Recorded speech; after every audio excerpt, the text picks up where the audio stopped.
Then you're going to want to click back over to where you can see the presentation, so that hopefully you have a view of that. So if you can, I know we've got lots of cameras off, especially after a long school day. You're welcome to turn them on if you would like. It also helps for just general feedback of thumbs up. Yes, I can see what you're talking about. Thumbs down, etc. Anything in the chat. So I'm Emily Williams. I go by she, her pronouns. And I'm going to give you a little bit of information about myself, but I'm actually going to start off with the way that I introduce myself to my students. So I'm going to kind of switch between presenter mode as well as modeling as a teacher, and so that you can kind of see the combination of different ways that we step into our different roles. I know that everybody has had, I'm sure, a long day. And so if we do have, kids moving in the background or puppies, my son, who is 16, is in charge of our new puppy. And I'm hoping that that means I won't hear from my son or the puppy. But if you do hear barking, that's probably on my end. I'm hoping that they'll be able to manage here. So let's go ahead and start. When I introduce myself to my students, this is when we were in person up on the screen, but we talk a lot about finding the fun. And so this is the way to the fun. I want to be the gateway, the avenue for having the kids have a good time.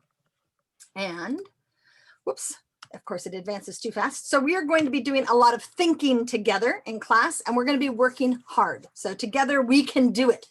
Numbers about me. This is my 22nd year teaching life science. I have been an ASB advisor for 19 years, 12 years teaching robotics, 14 years as a new teacher mentor, 9 years as a peer mediation facilitator, and I am a lifetime Jedi teacher. So I grew up in Temple City and actually live in the house that was built by my great-grandfather. So I have been here my entire life, and I certainly do love the community.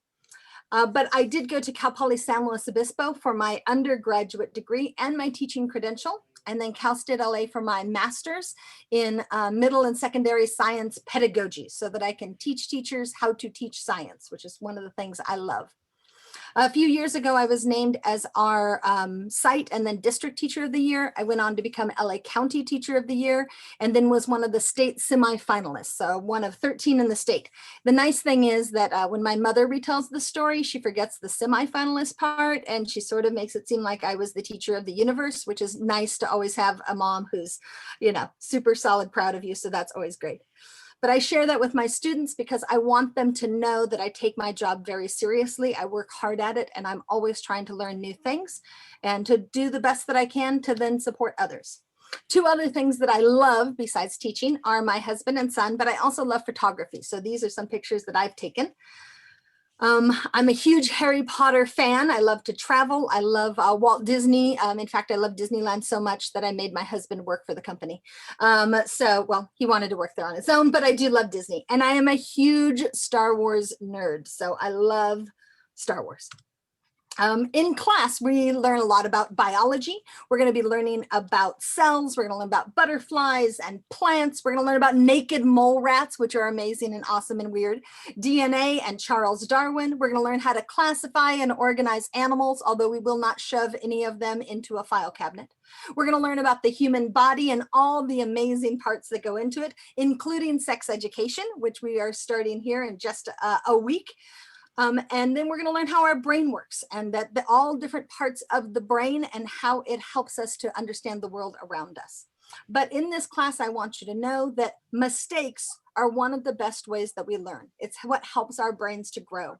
I love brain research, and so we'll be learning about neuroplasticity, which provides us with a brain that can adapt to not only changes, but that happen because of damage, but it allows us to look and adapt because of different experiences that we encounter. In class, I expect that we will make mistakes, but we will respect one another. We will try to correct them. We will look at what happened and how can we fix it together. So that's how I introduce myself to my students on the first day of class. And then I ask them, just like I'll ask you, to go ahead and unmute and shout out anything that you can remember about me as a person. So go ahead and unmute and shout out anything you can remember. Go. This We is love and to Harry travel. Potter. Harry Potter. Harry Star Potter, Wars. travel. Bike Yes, photography. beautiful. Thank you. How about anything that you remember about what we're going to study in our life science class? Go ahead, unmute, shout away. Making Categorizing moles. animals. Brain. Classifying organisms. Categorizing. And fantastic. I heard so many great things. And just like our students, I have those that do unmute and participate, and then those that are a little more on the reluctant side. So I often will give them multiple ways to participate. But when we make it okay for kids to shout out and they're part of the sound void, there is a lot less anxiety of what if I'm the only voice talking and what if I'm wrong? And so by giving them lots of things to say, that often can help reduce the anxiety for kids as well. You'll also notice that almost everything I've presented so far has been images rather than words, because we know that when kids have to pay attention to that image, they can see it, but it allows them to process what you're saying. When we fill our slides with just words, we often lose our students, and especially those that may have either visual processing issues or dyslexia or anything. They're spending so much time trying to focus on the slide, they may have lost you entirely, or they have given up a while ago. So something to keep in mind. All right, so things that I want to focus on, we're going to be kind of all over the place. I'm going to share some different tips, and then we're going to have some opportunities to discuss and share any other sort of best practices, answer questions, etc. I know you may be coming from all different levels of expertise. I know we have some brand new teachers that have started here mid-year. I know we have some that have been teaching for quite a while, so we're sort of all different places. So the essential question, I always start my classes with my students with this sort of agenda board, so they know what our essential question of the day is. And for us, we're looking at, as a teacher, what can I do to connect with my students and to help my students connect with one another? We're going to talk about setting clear expectations, letting them know that you care, giving time for mindfulness and team building and having fun, and whole class interactions, small group interactions, observations, and helpful resources. And I had one other job. Catherine, did we already go ahead and start with the recording? Or did both you and I forget? Oh, good. That was fantastic. I was like, oh no, I was supposed to remember to do that. So we'll talk about each of these different pieces as we go along. So let's go ahead and start with setting clear expectations. I actually do this for my students as well. I copy our Google Classroom assignment list, and I make a screenshot of it, and I have an arrow so that they can see where we are each time in our lesson and what thing we're going to be focusing on.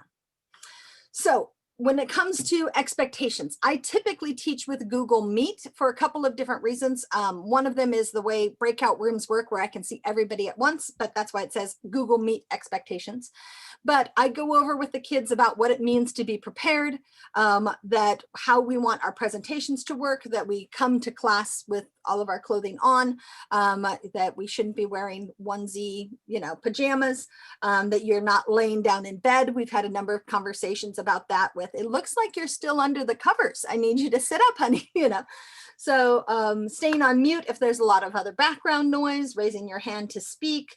I typically prefer with my students especially that they'll actually put their hand up towards the camera so I can see them rather than using one of the little hand icons. Or if I'm looking for volunteers, I'll have them put their name in the chat. So that also can, yes, it goes towards whoever was the fastest typer, but then it relieves me from either seeming to have played favorites or just because my eye tracked at the top that I missed a kid at the bottom whose hand was up first. So if I'm looking for volunteers for that kind of thing, I'll have them put them in the chat. And then that way it also helps everybody to know what order to go in.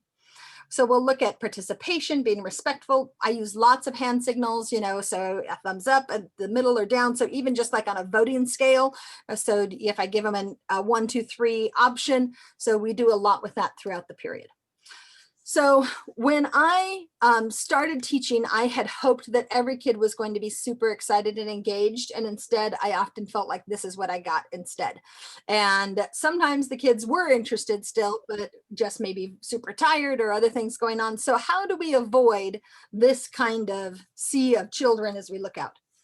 And I always tell my students the story of the brown M&Ms. And when I tell my students, I ask them if they've ever heard of the band, where did we go? Van Halen. And of course, I have some students that certainly have or are big fans. I do occasionally have some that are like, who? So I tell them about this band, Van Halen, and that when they were first doing tours, they were one of the first rock groups that had massive tours. That before that, it was a guitar and a few speakers and a couple of microphones. And they came in with truckloads of pyrotechnics.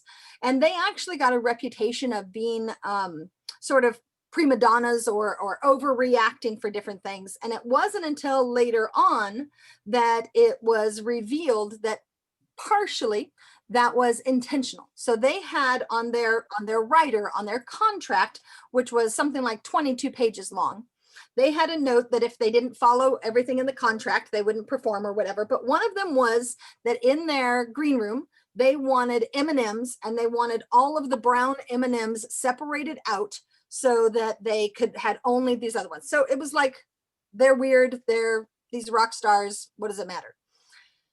But they had all kinds of problems at some of their venues. In one case, they had a fire because there was electrical issues where the venue said they could handle it, and then they didn't actually have the power to manage the concert. In another case, so they had a fire, they had a stage collapse, they've had injuries.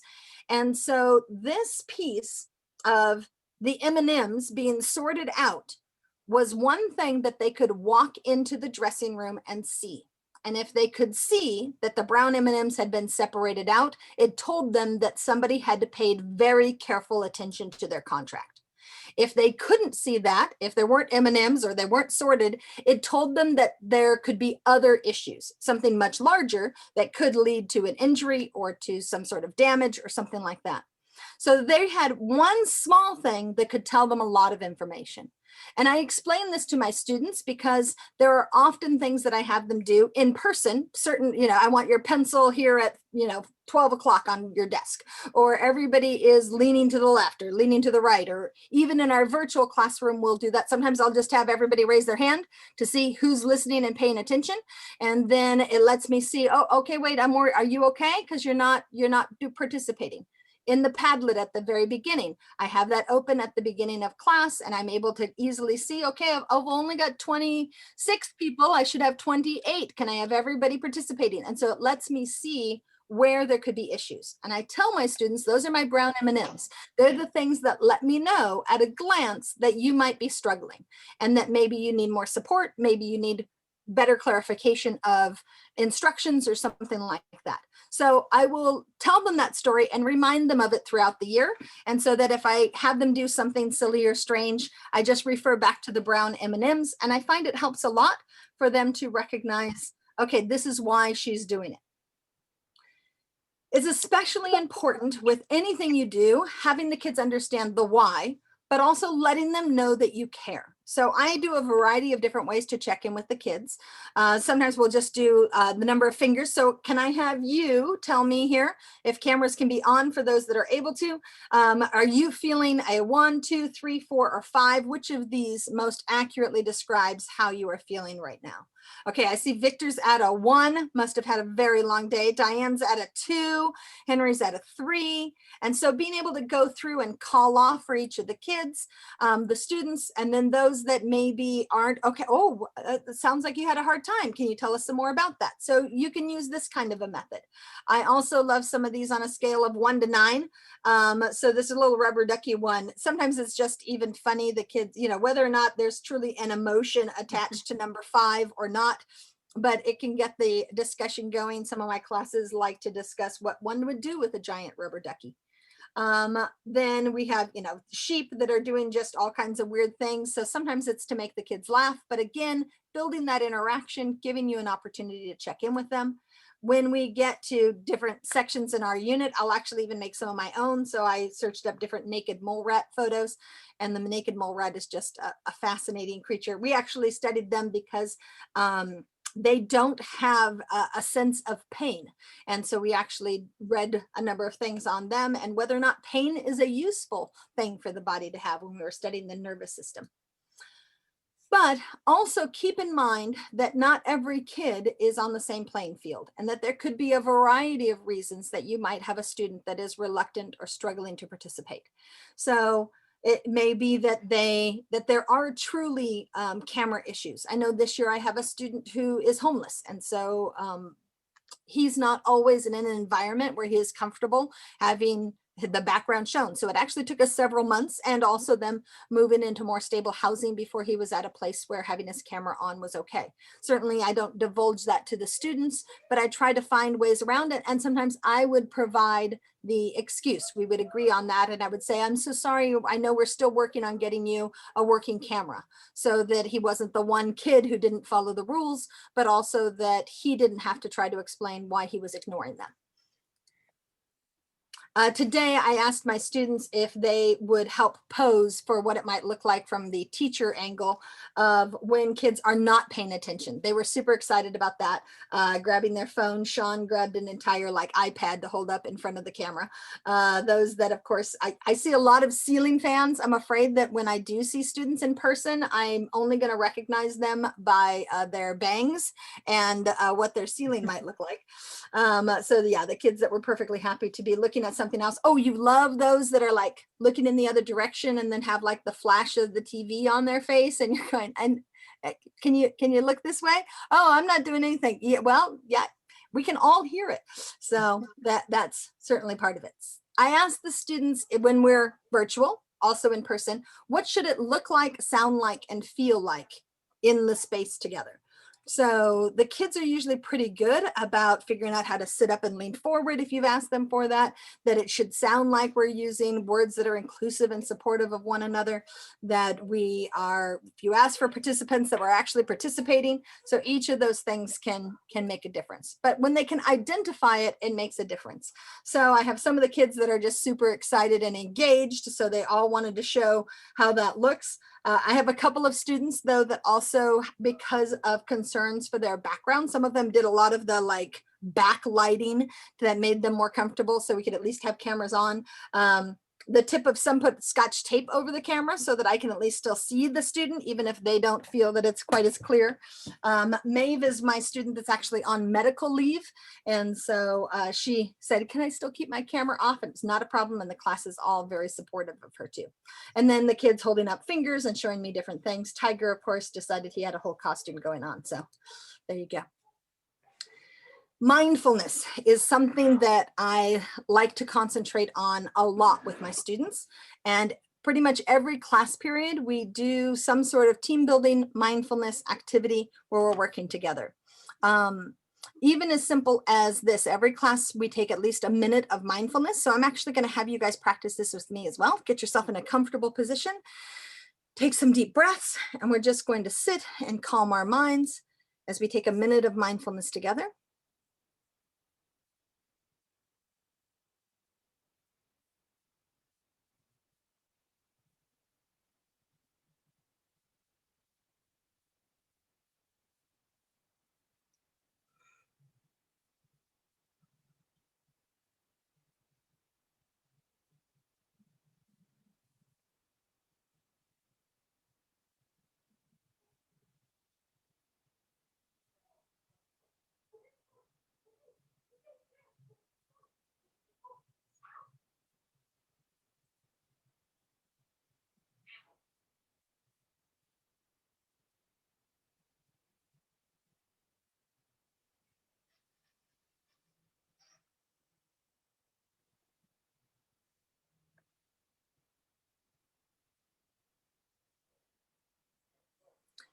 So this is actually my own timer that I've set up on Google Slides. I just made a bunch of the little squares and then set them each for a certain amount of time so that it helps the kids with kind of that visual. I don't know if you can hear my son squeaking dog toys in the background, so I apologize. But at least he's playing with the dog, so I'm going to take it as a win. when we also think about mindfulness and building connections with each other, on the first day of school, I introduced to the students, they were each given a slide, a cork board, and that they then would insert different pictures and post-its, images, etc. And so we actually use this as a great way to get the kids also figuring out how to use Google Slides, because we use that for so many different things, how to layer images, how to take a picture, how to crop, how to paste, how to move. So we worked on all of those different skills as part of their making of their cork boards. And then we presented our own as teachers as well. And then once the students had theirs, we put them into breakout rooms in small groups. So over the course of a couple of days, so that they could then share some of their different interests, etc. And so it was a great visual way that also helped them build some of their skills as well. Another thing I do with the students is, and I throughout the year, I sort of change it up depending on how motivated the kids seem to be. So I make a slide, and I had a whole bunch of just blank text boxes with question marks. And so each kid picked one, and then they typed their name. They could customize the font, they could customize the color, however they wanted to do it. And then we will drag and drop them in different ways. So I had the kids, at one point, I then just divided them up and put 5 or 6 kids in each group. And then I would send them into breakout rooms. And so the first time I had everybody who was in group A, B, C, D, etc., they had to talk for 5 minutes and come up with 5 ways that they were alike or things that they had in common. Then I had them all come back to the main room again, and then I sent them out. And then I put 2 groups together. And so they had to try to find things that all 10 of them had in common. And then I had them all come back, and we went to again. And in that third round, I had half of the kids in one room and half in the other, and they had to figure out things that they had in common. And so it allowed them to be discussing, to be comparing. They already had something to build off of, but it allowed them to make some different connections as they went. And so I would use those different name sliders. Here, I'll even back up so you can kind of see, so that the kids can move them in and out into different places. I talk with the kids a lot about mental health and things that they might need to be able to be understanding of one another. When I sometimes get complaints about a student that doesn't participate in the breakout rooms, we actually have a long conversation about what might be reasons that other people are struggling. And so that was actually one of my opening questions for their daily check-in. What would be some reasons that a student might have for not being able to interact with others well? And when you instead turn it from why aren't they doing their job to a more empathetic, why might they be struggling? It was amazing how some of my biggest complainers shifted to those that were most aware of others. But it required asking a different set of questions. I also came across working with, so my students are all mainstream students. So I have, we have all the IEPs, 504s, our SDC kids are mainstreamed into our science classes, also all of our beginning EL students. So if it is your first day in the country, you are in my regular science class trying to get support as well. But I found that for a lot of my students, especially those with ADHD, that there's a lot of behaviors that are always true for people who struggle with ADHD, but that those same types of stressors we're seeing in lots of students. And so we discussed that in class as well. So it might look like you don't care if your room is clean or anything like that, but this is what it can feel like to you. And so we actually had a really great discussion with the students about how even if you aren't a person who's been diagnosed with ADHD, that right now this learning from home and the anxiety and the feeling overwhelmed and processing these emotions can look a lot like this. And that you can feel like, you know, it's easy for others to get started. And there's times that you look at the assignments that you're supposed to do, and it just feels like taking that first step is more than you can possibly do. that you feel like, yes, there's these things I need to do and I should be done. And we actually are seeing some students who just thrive in this kind of online environment, but then there are others who are almost debilitated by it. So we discussed that. We talked about some can break up the pieces and can see how to manage them and to move them from one place to the next. And then others just see that mountain that they can't possibly manage. So we talked a lot about forgiving ourselves and forgiving others when things aren't working the way that we want them to. And so I presented this with them and we talked about kind of that never ending cycle where we're feeling overwhelmed. On January 6th, obviously so the day after class, I had a lot of students with a lot of really heavy emotions. And remembering, so I taught the morning of September 11th. And to this day, every September 11th, I have several students who usually send me a Facebook message or an email or something, because the conversations we had that day were really powerful for them, and that trying to help them feel safe and that the world isn't entirely falling apart was a big thing. So as part of my discussion with the kids that day, I asked them two questions. One, I asked, what are 5 words that you feel describe America right now? And then what are 5 words that describe the way you hope America will be? And those were the 2 things that I had the kids fill in. And that in a Google form, obviously that turns it into a spreadsheet. So the next thing I had the kids do is I pulled up that emotions wheel and I just made a gazillion little dots, and the kids could each grab a dot and drag it somewhere on the wheel so that we could see some of their emotions, and they could have as many dots as they wanted, because that idea too, that we may not be feeling just one thing, happy or sad doesn't work. And what I like about this is we might start with sad, but maybe a word like vulnerable speaks true to us even more. And so as the kids went through and put their dots in different places, it let us kind of see how they were feeling. And while they did that, I opened up the website for a Wordle, and I copied all of their words from the Google form that were how they're currently feeling, and I turned that into that visual. And we could see which words were used more often from different students. And then we also looked at what do we hope the world will be, or America will be, and we discussed that as well. So rather than putting any one individual on the spot that may have one political belief or another, that this allowed us to sort of have a collective emotion that we could kind of work through together. I also have a mindfulness room that the students can go into. You may have seen these before, where there's all these different kind of virtual classrooms. And so on this one, if you go in and you click on any of these different things, they'll link you to different art places, puzzles that you can do, different types of meditation. You can just watch fish swim around in the ocean. So all of these are then hyperlinked to different places. But I also wanted to connect with the kids in another way. And so before the school year began, when the kids were coming to pick up their textbooks, we had every 7th grader pick up a little brown paper bag that had these small little items in it, charms or different things.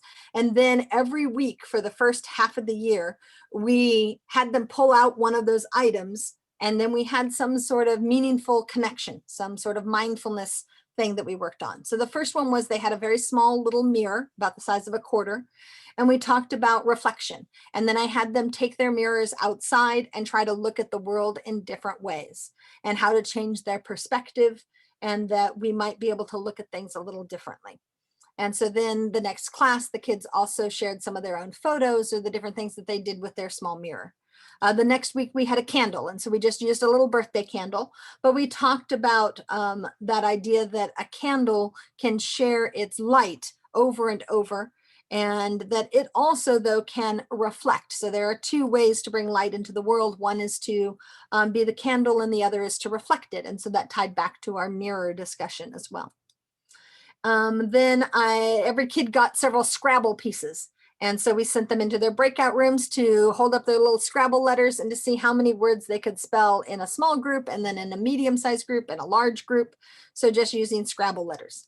we had little tiny charms that the kids had. And so they'd find their little frog, and then we talked about, and I'd show a little video. In fact, I had a student who I had 15 years ago who sent me an email, and he said, I wanted you to know that every day I think about you and the story of the frog. And it was like, I don't even remember what the story of the frog was.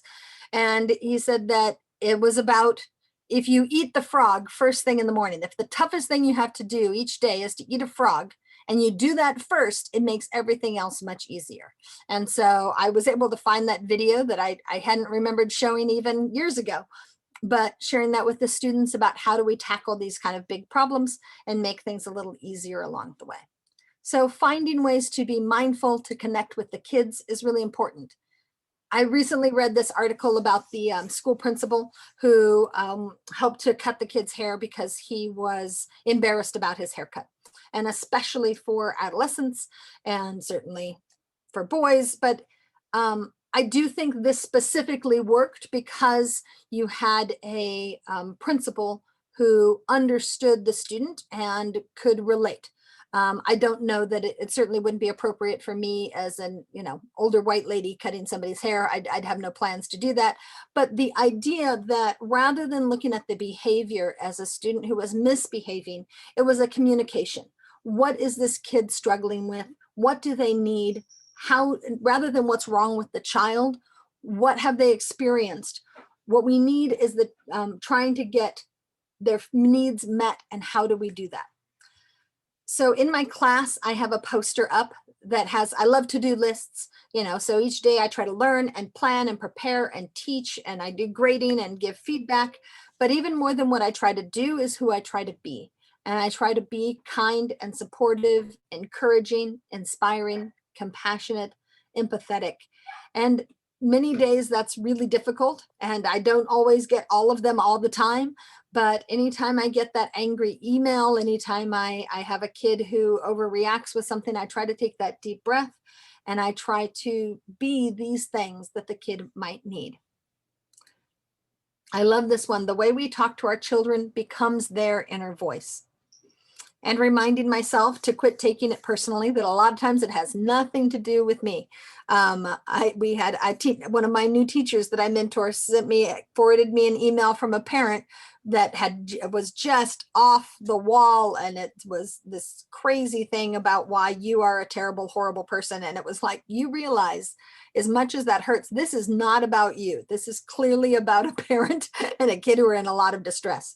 As it turned out, the kid had actually gotten the mom's phone and sent the message themselves. And so that also didn't go well. But we need to recognize that sometimes we just need to take that deep breath. I love this one, Brené Brown, a lot of really great social emotional lessons, but I'm not here to be right. I'm here to get it right. And so I had a parent, I had sent a message to a kid that said, where'd you go? We're still in class and you've disappeared. I set it up as one of my Google templates. And the dad wrote back and said, oh, we had an internet outage. And then later on, the kid wrote back and said, yeah, I just logged off. And it was like, okay, so dad lied on your behalf. Well, so I wrote back to the kid, thank you for being honest, but it would be great if we could try to get you to stay in class. Anyway, mom wrote me a very angry message about not being supportive enough. And so rather than angry typing back, I took that deep breath, and I actually wrote this quote in there, which was, I'm so sorry. I recognize that they're struggling, and I will try to do better. And ultimately, I want us to figure out how to support your kid.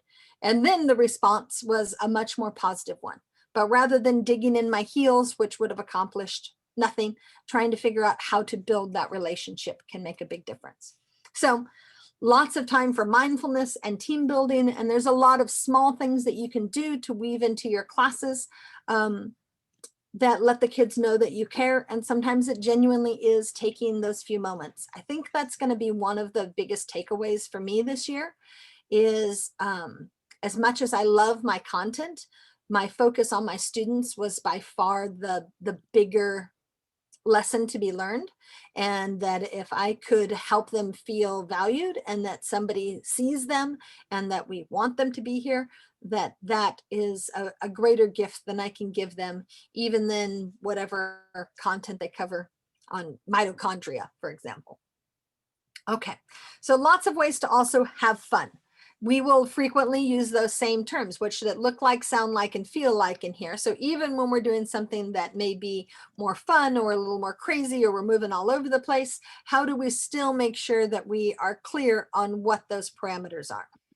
I also make my students swear on behavior. So everyone will raise their right hand, they unmute, and they repeat after me that I promise I will be helpful to my teammates. I will focus on the task and be an encouraging contributor. I will not mess with anyone else's work because I know that we're all a team and we look out for each other. So I will often do shared slide sets. So the whole group has one and team one is working on one slide, team two's on the second, etc. And so in truth, it really only takes one time for us to go, no, this is what we're doing. And when the kids have that buy-in, it makes it so much easier. Sometimes we'll do a shared seek and find.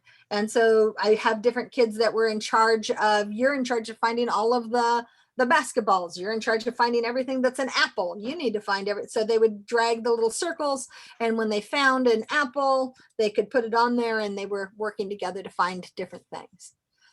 When we were studying the human body, after we'd gotten through skeletal and muscular system, we did Simon Says. And so I had the kids all, touch their patella, and do they even know where their kneecap is? Do they, an organ of your integumentary system? And so did the kids get that that's our skin or our hair? So we would play games like that. The kids do love Kahoots, but I've recently found another program called Blooket. And the thing that's kind of cool about Blooket is that you have a bunch of different game styles that you can use with the same questions. So you can set up your questions kind of like a Kahoot. They even have a classic version of that. But then there's all of these different games. The ones that I've had my students do is a cafe. And so they have to answer a series of questions to make money to sell breakfast foods. But I had them start off the first time we played it where there's one that's just on identify this animal. And so this game allows the students to work at their own pace. So you can set a game for 7 minutes. And then rather than them being in direct competition so much with each other, they're each trying to do the best they can. They can work on it independently.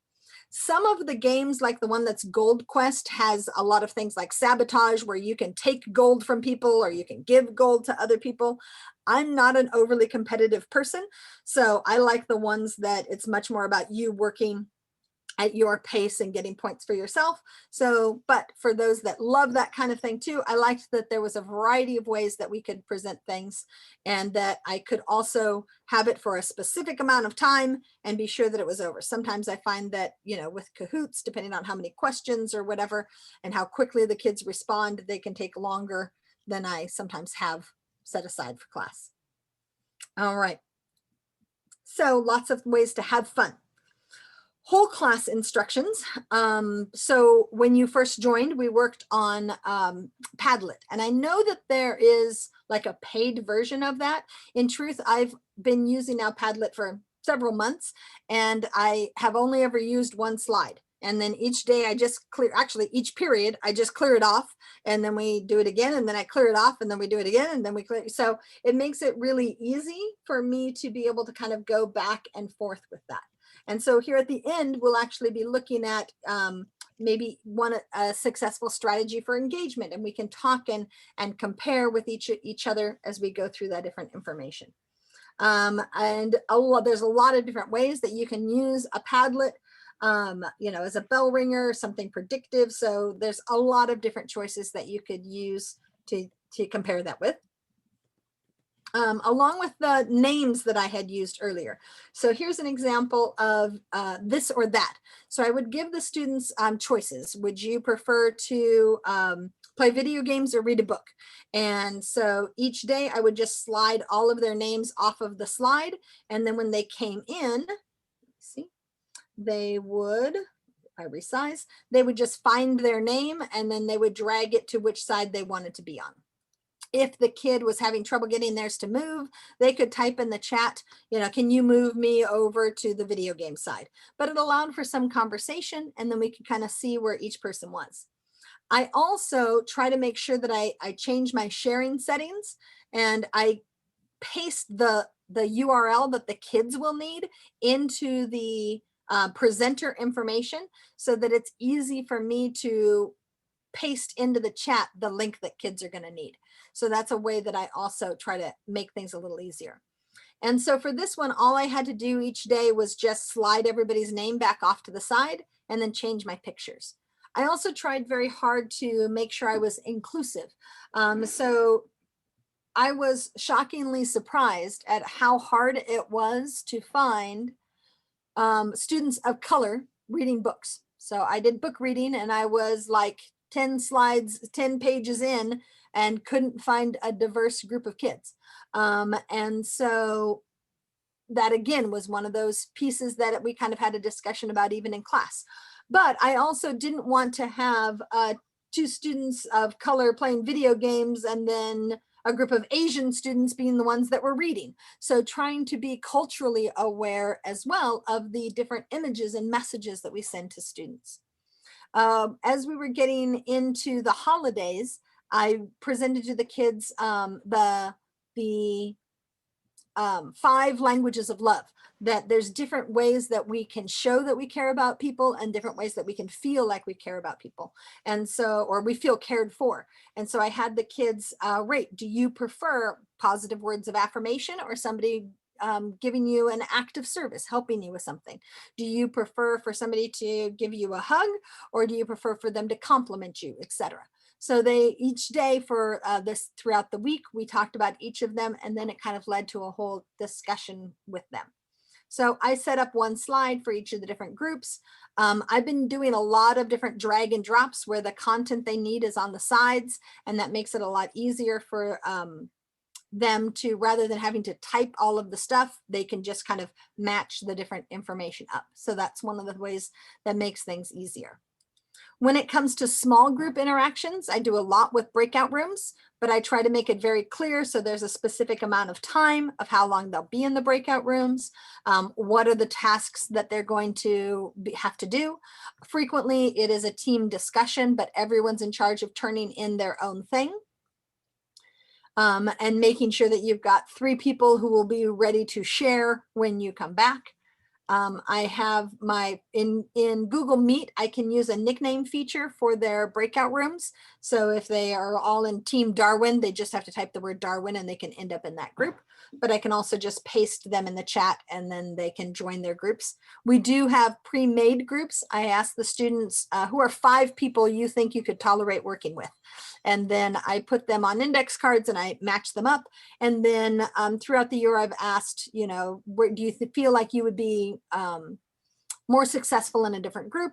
But for the last few months, we've sort of found groups that they feel more comfortable with. I found kids that may be reluctant to turn on their cameras in the whole class, but as soon as they get into their breakout rooms, they turn them on. And in many cases, I try to add 5 minutes more than what I think they're going to need so that there is that opportunity to chat and discuss and play and interact.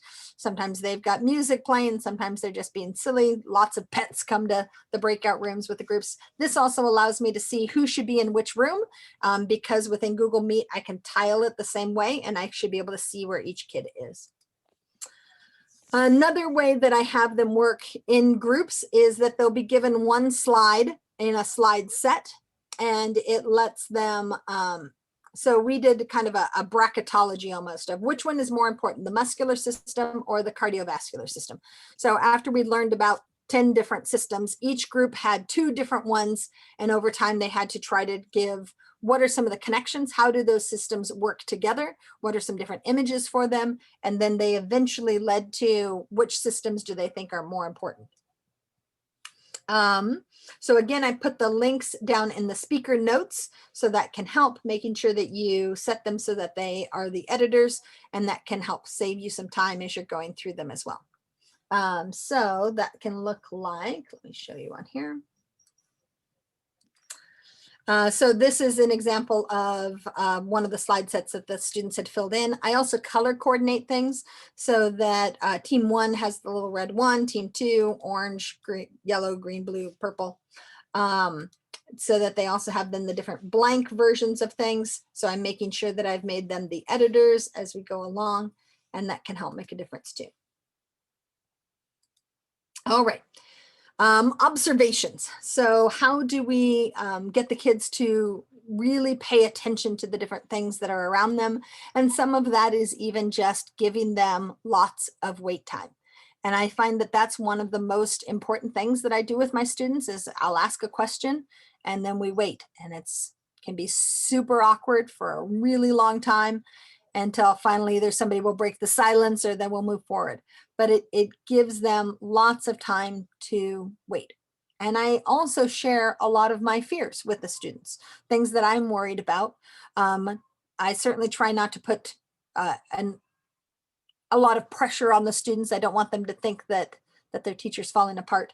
But I also do let them sit with the fact that this is a struggle, that, you know, we're all kind of apprehensive about whether we're getting ready to go back here after spring break in hybrid. And there's kids that, you know, are super excited and those that are worried and those that are both excited and worried. And how do we handle those different fears and how do we manage that together? I talk to the kids too about how while I teach science, I don't really see it that way. I see it more that I use science to help kids learn to love learning, and that's what's most important to me. My philosophy when I first started teaching was like a, you know, 2-page essay of different things, but it really has come down actually to even the Hippocratic Oath, this first do no harm. And as much as we are sometimes very frustrated and struggling, how do we instead build up the students to make those connections? I love that I won't attempt to pronounce this in the Maasai language, but rather than how are you doing when the Maasai warriors would come to a new tribe, they have their own greeting and it translates to how are the children? And rather than how is the village or how are you, the strength and the health of their entire community is based on how well the children are doing.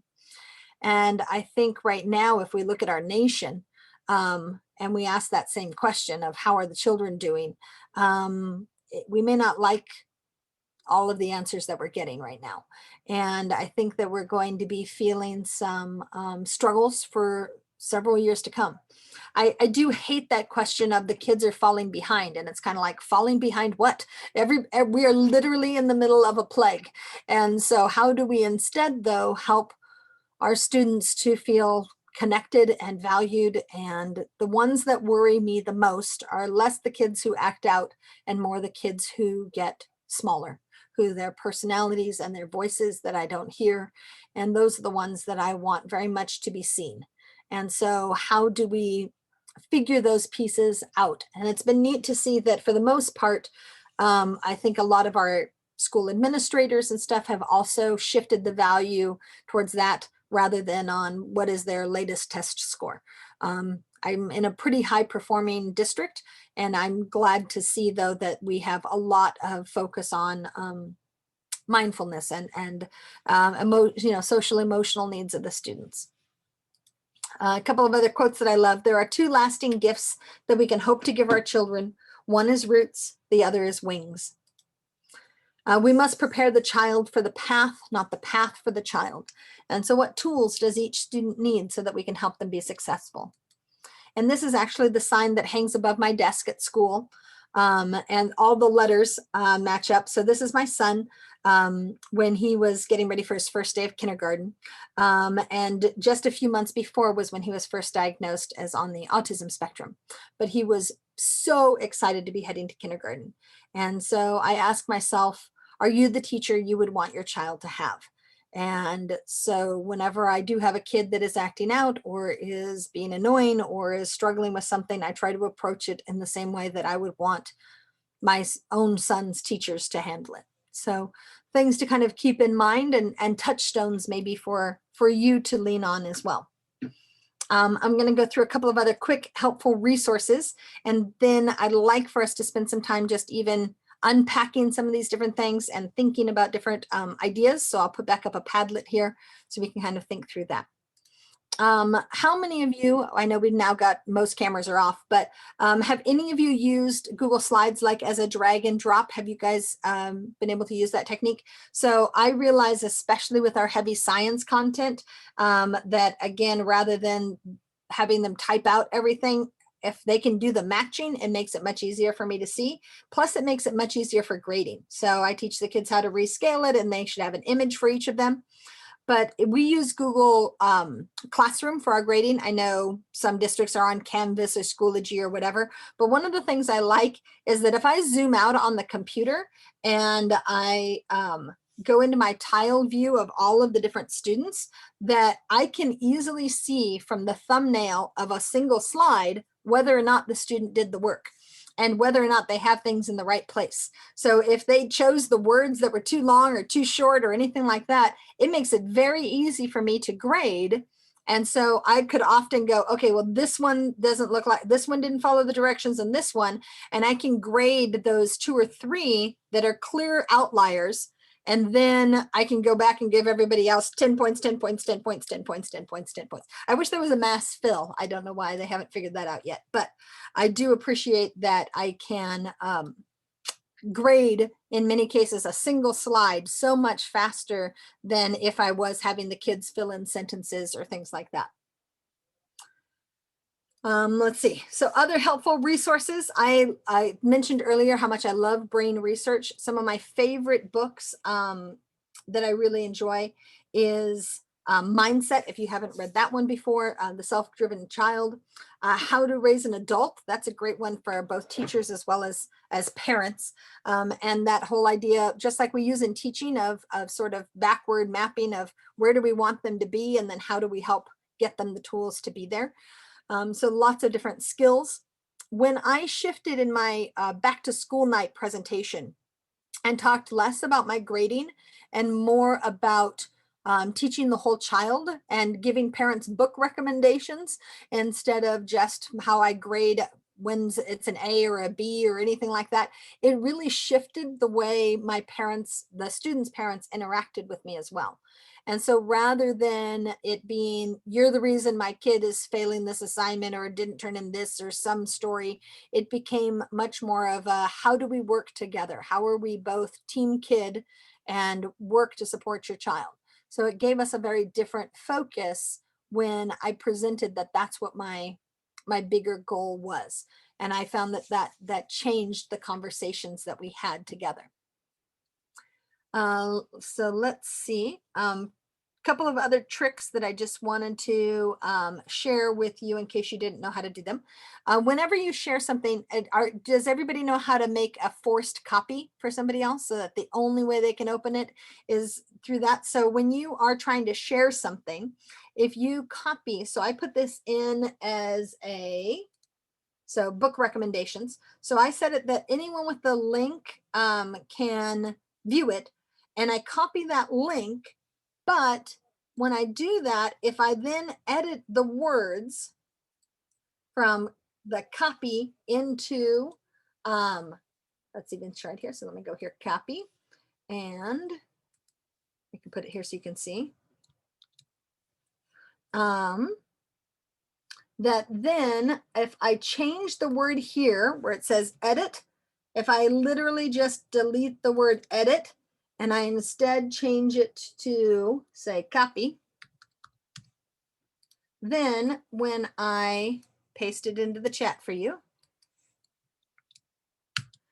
you will be forced a copy of it. So it makes it so that there's no way you can change my version of it. And that was one of those things that it was like, oh, here's information I could have used a year ago. So kind of a helpful trick for making sure that you can force copies of things. Another trick is that if you haven't in Google Slides been able to adjust the master so that there are things that are locked in. So like when I do the drag and drop assignments, I don't want them to drag and drop all of the thinking map, skeleton. And so you can go into view, and when you get into view and master, it lets you edit the master copies of things, and the kids aren't usually smart enough to figure out how to do that. So you can lock some things in place and then pull up those same copies as you're going. So if that's also a trick you don't know yet, I want to make sure you had that. Another piece is you can count the seeds in an apple, but you cannot count the apples in a seed. And so as we look at all the different things that we can do to help help our students learn, recognizing that if we can help them have a positive impact on one another and positive interactions, that can make a really big difference. So we're going to have actually a couple of different questions. So the first one I'm going to have you do is just sort of a thinking about what you want to remember. If was there anything that we said that you found valuable? So we can clear our Padlet here really quick. And I'm going to go in and change our question.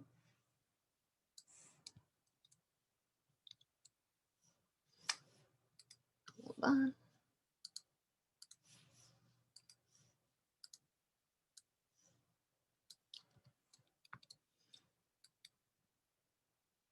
All right, so if you can just share, let me give you the link to our Padlet again in the chat. And one more tip is that if you in the upper right corner, when you get to it, if you click log in and you choose like with your Google account or whatever, then your name will show up. If you'd rather remain anonymous, that's fine too. But think about what is one thing that you might take away that we discussed. Anything you want to remember, anything that was especially useful.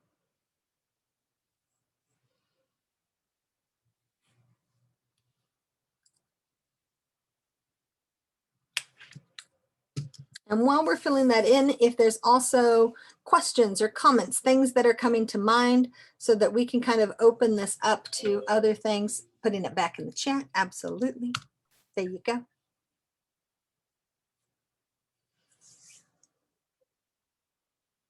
Oh, looks like I'm sending it only to individuals. Let me make sure it's going to everyone. Everyone. There we go.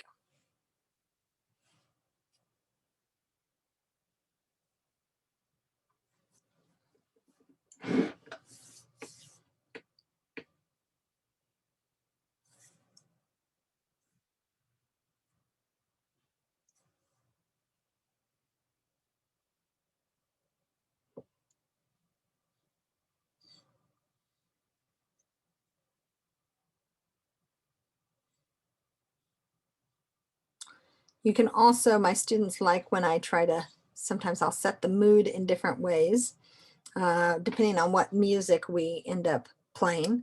So I can do a little.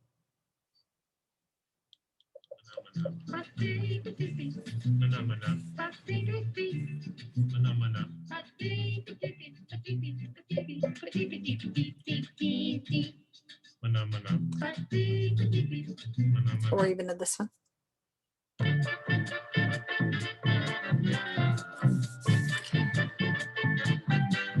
So you can have some of them that you have even timed for certain amounts of time if you want to, okay, everyone has a break or run to the bathroom or whatever, so that you have enough time to get through different things before an assessment. You might do a little bit of a eye of the tiger to get them all pumped up.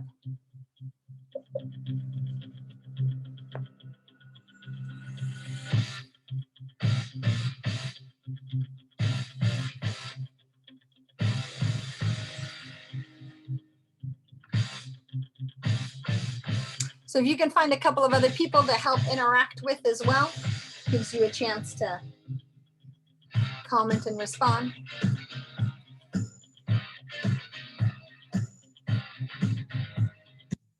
So good question here. How do I play music so that you can hear the sound? So I literally just have a little Bluetooth speaker hooked up with my phone. And so it's just the music that I'm listening to here at my desk. And so then it's playing through the same mic as they are hearing me speak from. And so I can kind of adjust the volume and stuff with that as well.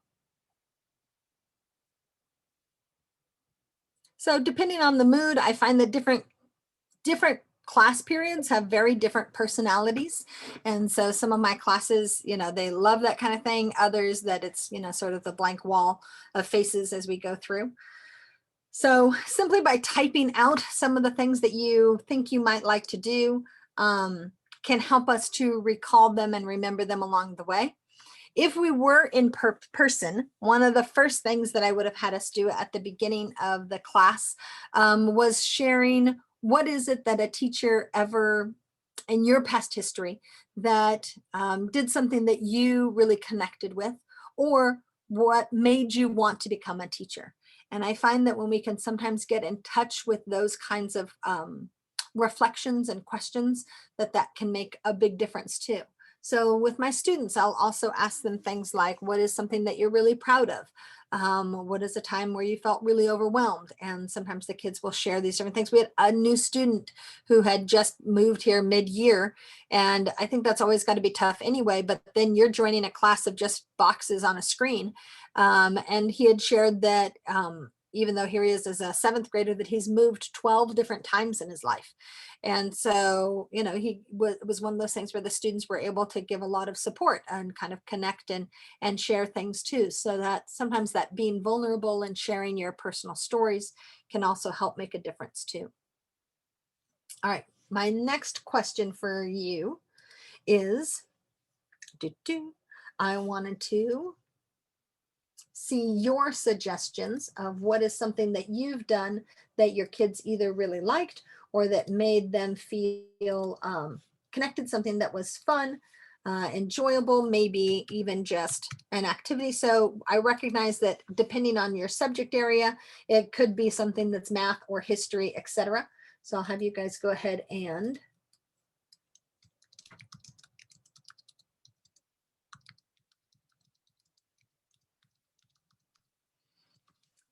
so we'll assume their favorite activity that either helps kids to connect or helps them to interact, have fun, something exciting, interesting. So if you can give us enough information in between so that you can see what, and then we can also hopefully gather some ideas from one another as well.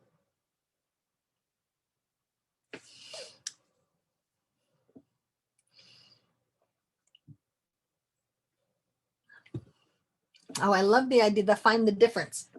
That's another one of those fun activities, and those can be really easy and really hard depending on your group. Oh, is that a YouTube video that shows some of them?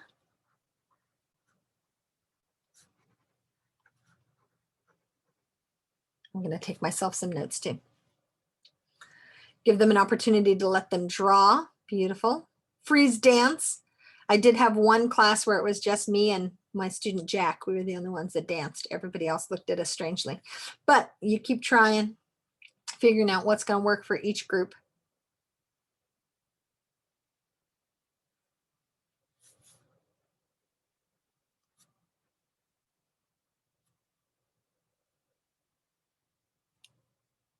All right, I'll have to check out whiteboard. That's pretty cool. What's a mood board, Daniela?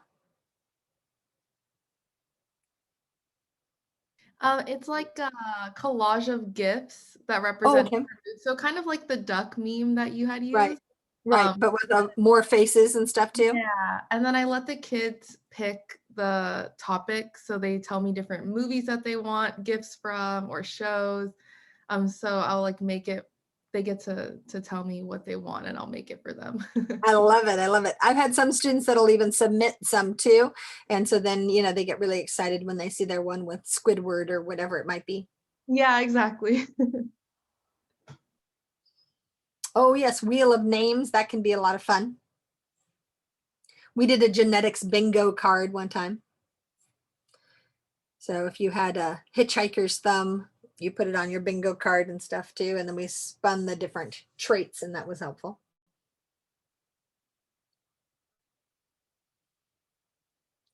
I love that. Reading a favorite book to their friends. How cool.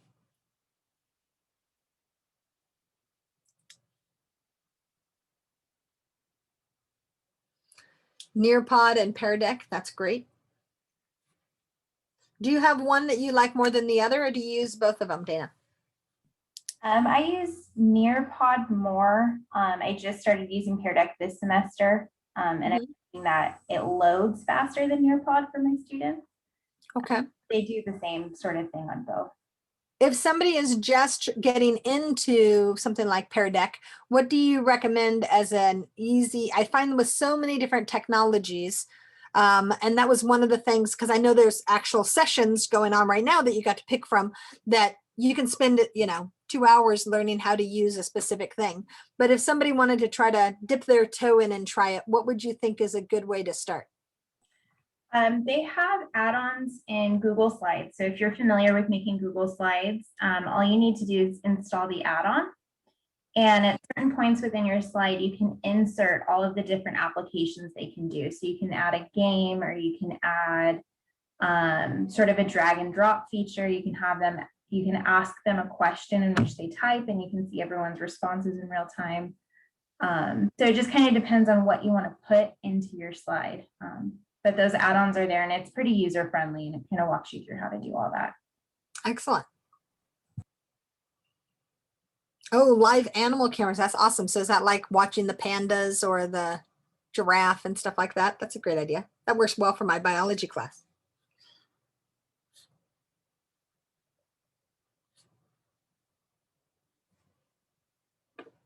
What's a waterfall chat? So a waterfall chat is like, let's say we're right now on Zoom, and you tell everybody, you ask a question and you tell everybody to type the answer, but nobody hits send, and then everybody does it at the same time. So you see all the answers kind of like a waterfall. And it follows that philosophy that you had, where like if a student doesn't know the right answer or doesn't feel comfortable, at least it's like lost in the sauce. In the shuffles. Oh, that's a great idea. And it gives them that wait time, because sometimes you have the one kid who already answered it, and everybody's like, well, Jonathan already got it, so why do I bother giving an answer? So that's a great way to do it. Emily, there's a question. How do you make your cursor look like that? Oh, that's a good question. I'm using a Mac, and there is I think I bought it for like $2 or something like that.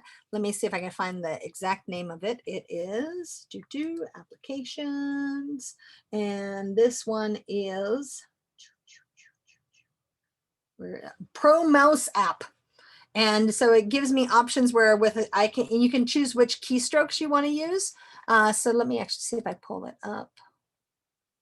I think it's on the other. Oh, I can do it from here. Let's see. If I move this out of the way, here we go.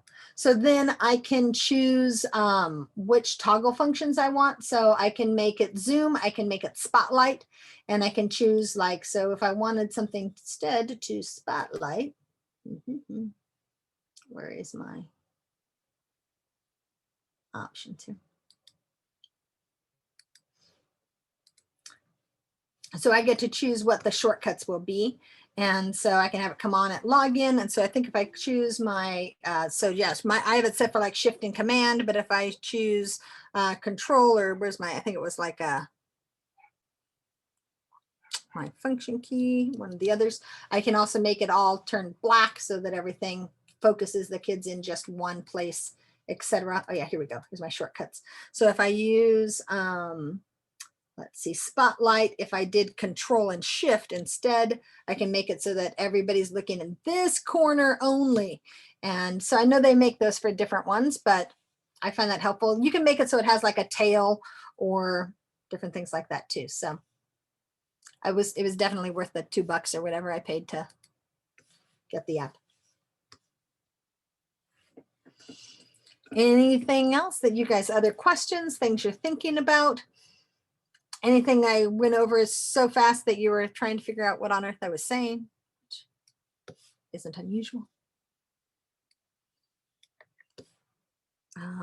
Let's see, I think, oh, this I just wanted to show you. So like if this were our agenda, and then I would put this into my slide set. So that's one of the things that was kind of major for me, is that in trying at the beginning of the year, I would try to manage each lesson had its own separate PowerPoint presentation or its own separate Google Slides. And so now what I do is I just keep adding to it as we go. And then that way, if I need to go back to a previous day, it's easy for me to scroll back in time. I can kind of move things back down as we go along. So it sometimes means that I've got slide sets that are hundreds of slides long, but it also makes it really helpful. And it makes it much more streamlined for the different things as we go to. In bookmarks, being able to find, save the things that you know you're going to get to quite often, and that you can click on some multiple tabs. So if I need to have some of the same things open over and over, you can make your own little folder for them, and then you can highlight it and have all of them open at once so that they're all there together. That's been really helpful too. Anyone else who uses Google Meets, the breakout room app is really helpful for being able to see everybody at once. So it lets me see all of my breakout rooms simultaneously. I can shout out to all of them, but I can see who's presenting and who's talking and who's not. I can turn on captions if I wanted to, so I can read everybody's text at the same time. So that also makes it helpful. So I'm always trying to look for different ways for shortcuts and stuff that will make things a little easier and stuff as we go along. Could we get absolutely a copy of watch this? Let's try this. I'm going to share and change it so that anyone with the link. Okay, and I'm going to copy the link and going to paste it in. And if I do it right,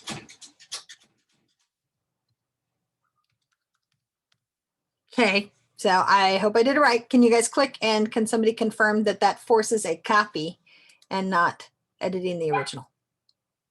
A thumbs up. It was not sent to everyone. Of course not, because you know, that's how we roll. We're going to try that one more time. So Stacy got it, but not everybody else. Okay, let me try here. Make sure I'm sending to everyone one more time. There we go. Did it work? Yay. I always love it when it works. Okay. So I am also, for Catherine with our timing can I just stay on if people had individual questions, or what is our best method? I know everybody's had a long day, so.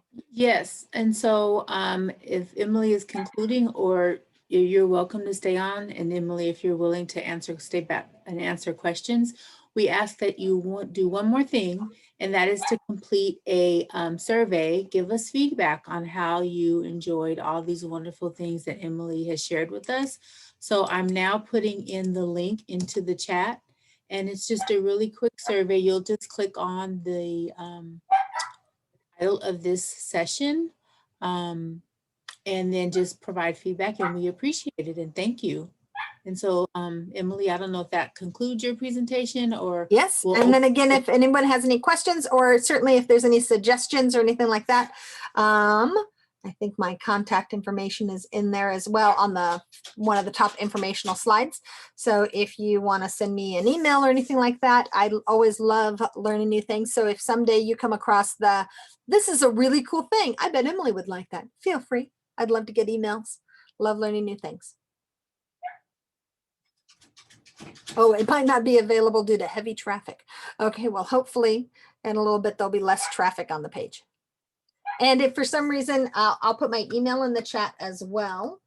And so if you find after you've logged off that either you can't find the link or you can't find something, just let me know. And again, I sent that just to Katie. For some reason, mine keeps wanting to send only to Katie. There we go. Thank you all for spending your afternoon, your long day with me. I appreciate it.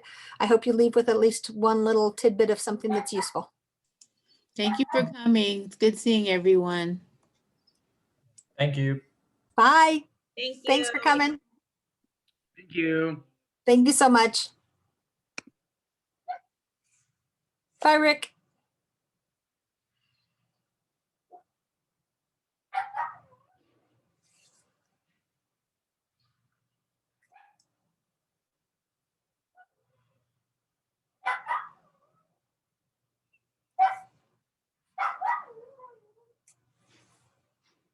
Thank you for coming.